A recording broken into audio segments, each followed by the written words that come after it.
আলহামদুলিল্লাহ, শুকুর আলহামদুলিল্লাহ। পবিত্র মাহে রমজান শুরু হয়ে গেছে। আপনারা মাহে রমজানের পবিত্রতা বজায় রাখুন এবং রমজানকে সম্মান করুন।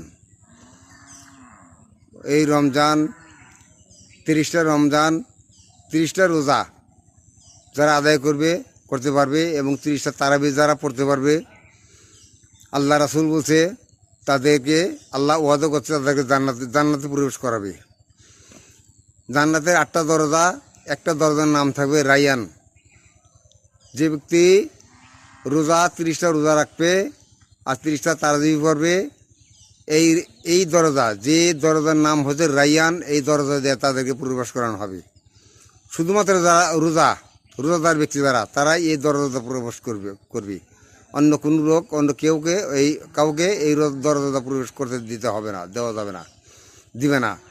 কাজেই 30টা তারাবি এবং 30টা রোজা আমরা সকলের জন্য করতে পারি। আল্লাহ তুমি আমাদের সকল মুসলমানকে তুমি তৌফিক দান করো, আমিন।